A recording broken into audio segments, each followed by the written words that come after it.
Welcome to silver spoon heroes kitchen.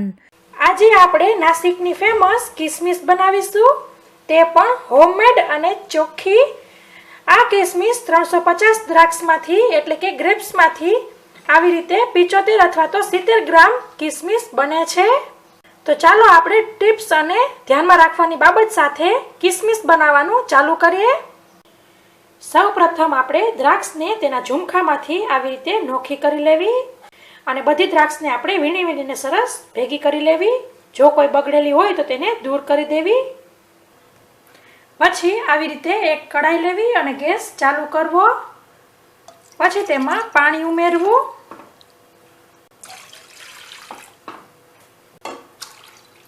હું અહીં 3 glass પાણી ઉમેરું છું અને વાસણ આપણે આવી રીતે પોળા તળિયાવાળું લેવાનું છે। આમ પાણી ઉમેર્યા પછી 2 મિનિટ થઈ ગઈ છે અને પાણીમાંથી સહેજ વરાળ નીકળવા લાગી છે। હવે તેની અંદર આપણે જે બધી દ્રાક્ષ ભેગી કરેલી હતી તે ઉમેરી દઈશું। આ દ્રાક્ષ અહીં મારે 350 ગ્રામ છે અને બધાને એક વખત આવી રીતે હલાવી દઈશું।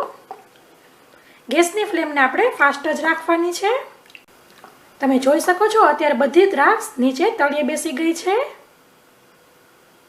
અને વચ્ચે વચ્ચે આવી રીતે આપણે હલાવતા રહેવાનું છે અને ધ્યાન રાખવાનું છે કે આપણી દ્રાક્ષ તૂટે નહીં। મિત્રો, આપણી દ્રાક્ષ ક્યારે કૂક થઈ ગઈ છે તેની કેવી રીતે ખબર પડે તે હું હમણાં કહું છું।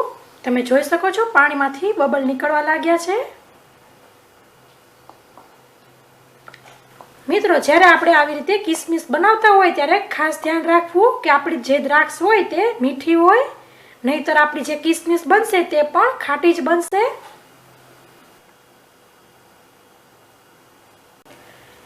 પાણી આપણું સરસ ઉકળી ગયું છે, તેને આપણે હલાવી લઈશું અને તમે જોઈ શકો છો દ્રાક્ષ આપણી જે તળિયે બેઠી હતી તે બધી ઉપર આવી ગઈ છે।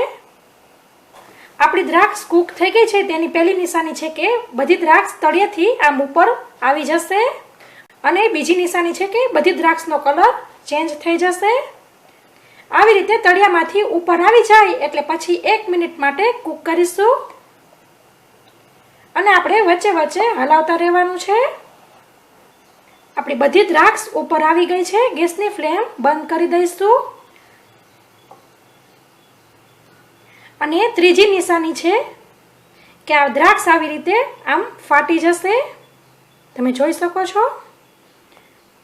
અને ગેસ બંધ કર્યા પછી તેને તરત જ આપણે બહાર કાઢી લઈશું।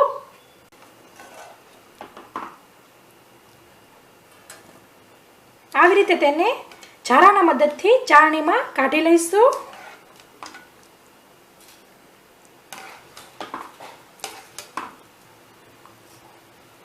આપણે બધી દ્રાક્ષને ચાળણીમાં લઈ લીધેલી છે।